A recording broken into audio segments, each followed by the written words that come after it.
Hey everybody, HomeSliceHenry here, and welcome to Season 24 of Pokemon Go Battle League. With this new season comes a shorter switch timer, 45 seconds instead of 50, and well over 100 changes, so I'm going to be doing 2 videos per day for a while to try and cover as many of these changes as I can. The first change we'll be taking a look at is Togekiss. Togekiss gets access to Peck, which has been buffed to a flying-type clone of Shadow Claw. Additionally, Aura Sphere, its legacy move, got a massive buff, way more than we expected, and is now a fighting-type clone of the move Hydro Cannon. This makes Togekiss a flexible and incredibly deadly pick for the Great League. So without further ado, let's hop into the matches. And in game number 1, we're off to a good start, leading Togekiss into Shadow Quagsire. Opponent safe switches into a Shadow Claw Golisopod, and they don't know it yet, but they've already lost this matchup. Peck hits for big super effective damage onto the Golisopod, and because they're down by a turn, I can always win 2s just by spamming out Psyshock. So this poor Golisopod is just getting absolutely melted by these Pecks. Psyshock number 2 is going to connect, and down goes Golisopod. Opponent probably not going to want to bring in a Quagsire. They're going to send in their final Pokemon, which is Scizor. Unfortunately, I switched too slow. I should have switched after 1 Peck instead of 2 so I could make an Aqua Tail before they make a Trailblaze. But I do get the shield call right. They're now going to pivot out and send in their own Quagsire. And from here, I should just be in a winning position. My final Pokemon in the back is Toedscruel, a Pokemon that is buffed in this update as well. Seed Bomb moves from 45 energy to 40. There's a slight decrease in damage, but that means that Toedscruel can now get to a move consistently every 12 turns. I overfarm until an Aqua Tail will actually knock out, and then I can fire off the second Aqua Tail at the Scizor, and then switch into Toedscruel. And Toedscruel will be able to absorb a Trailblaze no problem. They're not going to be low enough that I can knock them out with the double resisted Seed Bomb, so I will have to commit to the Wrap. But that won't be an issue. Toedscruel does have some pretty okay bulk, so we're able to withstand the bullet punches. They don't have enough energy to CMP tie on a Night Slash, Wrap KO Scizor, and we're able to take the game 1 win. Hopping into the next match, and we see a Pokemon that on paper should be a core breaker, Togekiss into Abomasnow. But guess what? Abomasnow is now running Leafage, because Leafage has been buffed to a Grass-type Shadow Claw clone. Add to that the fact that if it's the Shadow Abomasnow, Togekiss can actually peck down in the 2s, and this Pokemon is actually not a problem for Togekiss whatsoever. I will get outpaced, but I can just shield up and fully farm down. My opponent will know this. They're not going to want to stay in, so they will pivot out and send in Gyarados. Gyarados, specifically the Shadow, I think is another Pokemon that should be really fun to play this season because Dragon Breath has been reworked to a Dragon-type Psywave clone. I will fire off the back-to-back Psyshocks, grabbing a shield from my opponent, and because this is not the Shadow Gyarados, I know that I'm just simply not going to get knocked out here, so I will absorb the Aqua Tail and then send in Toedscruel. I just need a small energy head start on the Toedscruel to ensure that when they bring in the Abomasnow, I can outpace and get to the Seed Bomb. They're going to send in Abomasnow, but because of this new pacing on Toedscruel, I get the Seed Bomb. They don't get their Weather Ball to knock me out, and now I just have a very healthy Toedscruel. In the back is going to be Jellicent, and from here, this game is already over. Toedscruel gets to fire off the Seed Bomb. That's big damage onto the Jellicent. Jellicent forced to throw energy. A Surf will knock me out, but I can safely bring in the Quagsire, and Quagsire should be able to close out this game. So I get to send in the Quagsire. They will fire off a move here, and this is going to do quite a lot of damage. They full send the Shadow Ball, and the moment they switch into the Gyarados, I just switch into Togekiss. They make a move on 1 HP, but this is actually preferred, because this means I get extra farm on my Quagsire, because all I should need to take this win is an Aqua Tail. So back in comes the Jellicent. Jellicent, a very bulky Pokemon. I fire off the Aqua Tail. They survive on 1 HP, but do not have a move, so we take the win. Togekiss versus Talonflame in the next match. Okay, this used to be one of the worst matchups for Togekiss ever, but look at this. The Pecks do a lot of damage. We dramatically outpace the Talonflame, and Psyshock will inflict big neutral damage. My opponent does end up under-tapping, so they're probably playing Flame Charge, and they just want to boost up their damage as much as they can. Specifically, if Talonflame has Flame Charge, I think this matchup can get a little bit uncomfortable, but if they don't have Flame Charge, then Togekiss should just cleanly win the 2s. Togekiss is going to get to the move, but they make a nice switch and a catch onto Marowak. Marowak does get the Mud Slap through, and I'm just going to let myself get farmed down, because I want to have my Toedscruel fully farm them, but I don't want to switch lock the Toedscruel considering they have a Talonflame. I'm more than happy to absorb energy. They fire off the Bone Club, they can fire off another move. That's just very fine, and now I can switch into the Quagsire to get an energy head start. So Quagsire has to take a Mud Slap, but gets a 1 Mud Shot head start. In the back is Feraligatr, and suddenly I realize I accidentally brought the wrong Quagsire to the battle. I have a Mud Bomb Quagsire and an Aqua Tail Quagsire. They snipe with the Talon, but since they showed Flame Charge, this is only going to be a fly, as Flame Charge Brave Bird isn't really a moveset that's run because it has very poor residuals.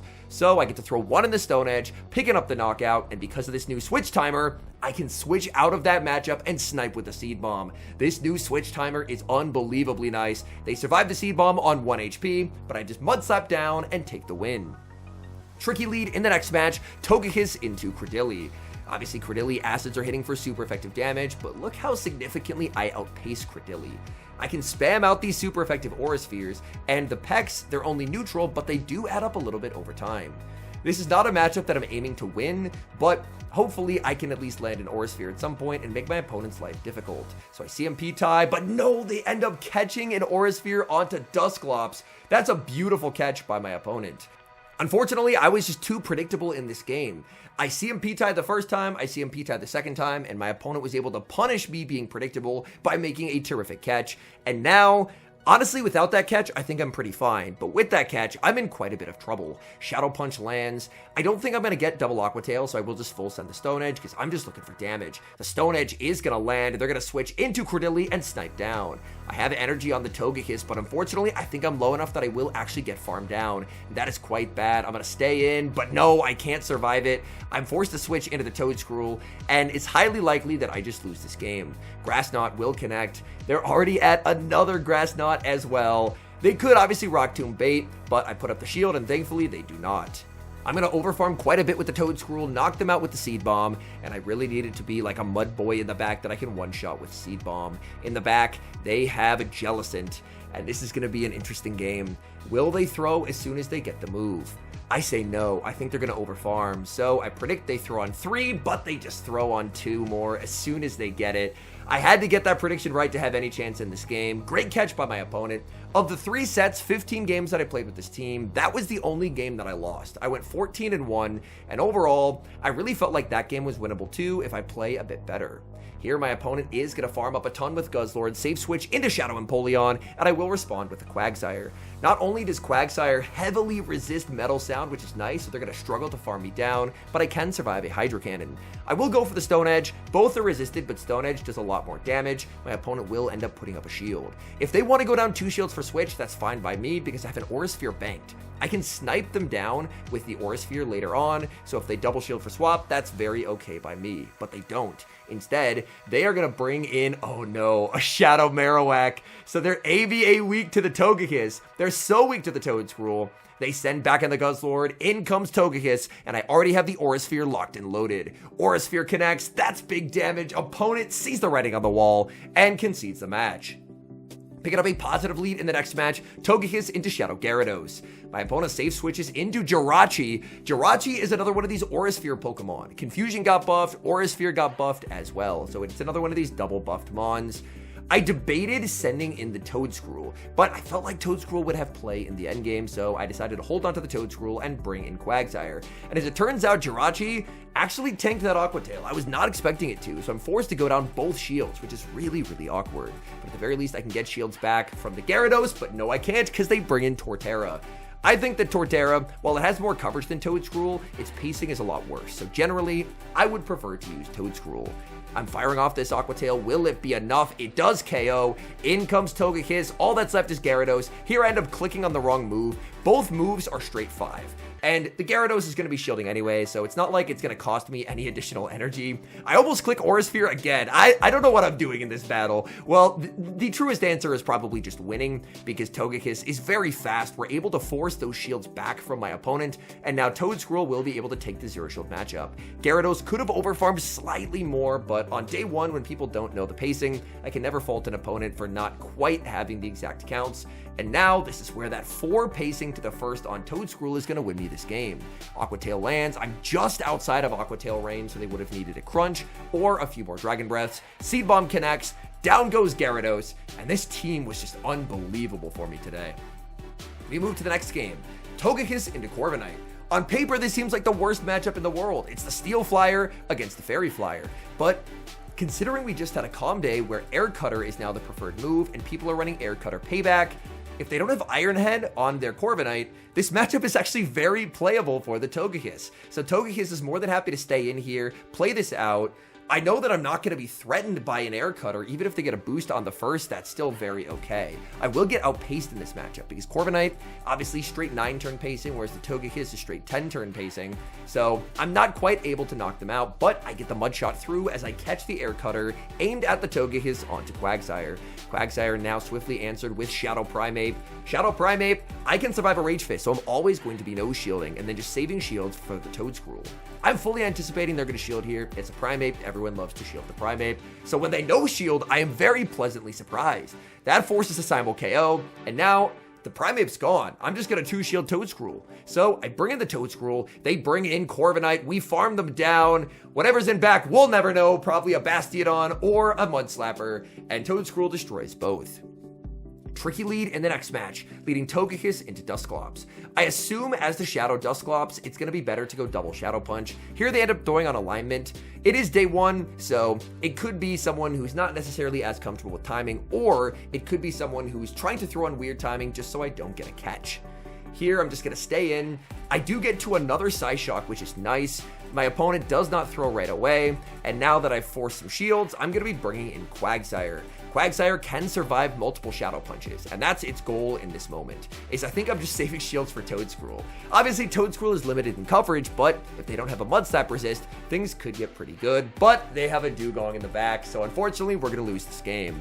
They can just shield the Stone Edge, and oh, they didn't shield the Stone Edge! Wait, there might be a chance. They're thinking the Dugong doesn't have value, but it does. I bring in the Toedscruel. I perfectly predict they do one and the Icy Wind, and we catch the Icy Wind onto Togekiss. They should be in 3 Mud Slap range. Go, Toedscruel. We get the full farm down. I still have both my shields. I'm not debuffed. Let's see. What do they have? It's the Dede in the back, and this game is a win. Toedscruel putting the team on his back. Oh my goodness. They're going to switch into the Dusclops. Dusclops does not get a move. We still have both shields remaining. And it looks like my opponent has just force closed the app, as it does end up pausing. Yep, they have force closed the app, so we will get to fully farm them down, take the win, and the 2-shield flex. Let's go to the next game. Oh, what a lead. Togekiss into Como-O. Como-O switches out. They save switch into Clodsire. I'm going to bank a Psyshock and send in Quag. I could send in Toedscruel, as Toedscruel is able to wall off all the charge moves they throw unless they have Sludge Bomb, but I thought that Quag was a better option because Quag is just more consistent in terms of charge move damage. And I know that if I bank a Psyshock, I can still reach this Aqua Tail before they get their second Earthquake, and guaranteeing switch advantage and having an Aura Sphere or a Psyshock loaded for later is really nice. They have Corviknight in the back, and I'm just going to aggressively pivot into Togekiss as they make it to the Air Cutter. They're going to have a really tough time getting Togekiss off the field. What's also going to be tough for me is they get the Air Cutter boost. Now, normally this isn't too much of a problem, but I've already taken some damage throughout the course of this game, so I will actually have to start shielding the Togekiss. I know that my Togekiss will have quite a bit of value into the Corviknight, and I just need to start spamming out these Aura Spheres, but the pacing, the damage, this Mon just feels unbelievable. I did stream these battles live on YouTube and Twitch, and basically the entire time, my chat was just in complete awe of this Pokemon. It's so strong. We both try for a catch. I send in Quag, they send in Como-O. I will get the Stone Edge. Stone Edge gonna do more damage than an Aqua Tail, and now I should just be able to go for a peck down with the Togekiss. So I will shield up here because if it is the Clanging Scales, it probably comes close to KOing because Clanging Scales is a busted move.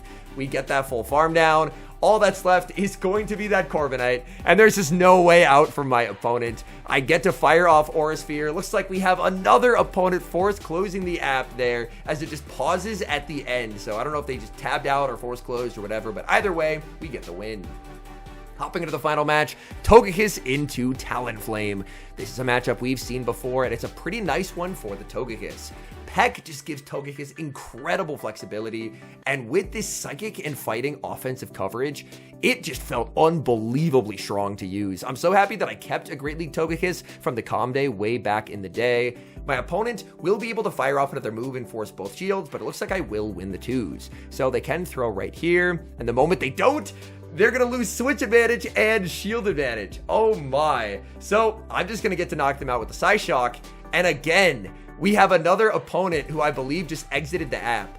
My recollection is that in the back, they ended up having Steelix and Empoleon. So I was just going to win this game anyway. But yeah, they ended up leaving after they lost Switch and Shield advantage.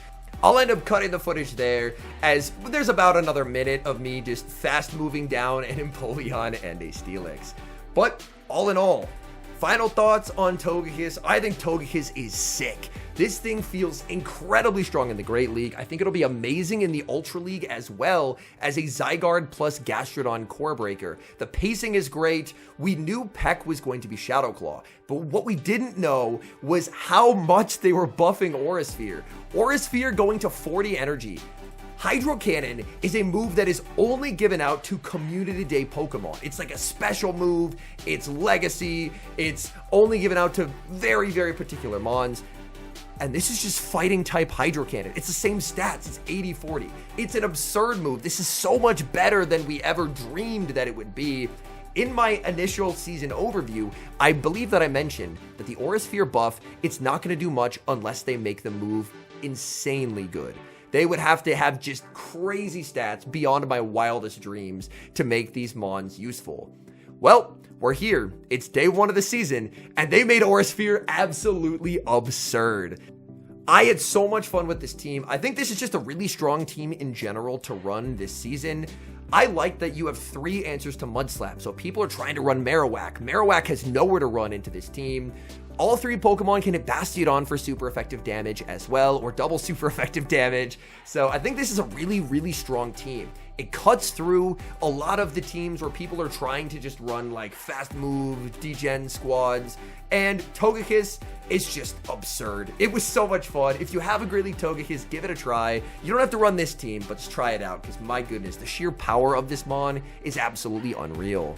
Anyways, thank you guys so much for watching. If you enjoy watching content like this, please do consider leaving a like on the video and subscribe to the channel if you haven't. And a special thank you as always to our channel members here on YouTube. The support you guys provide is genuinely so appreciated. So thank you guys oh so very much. And until next time, I've been HomeSliceHenry.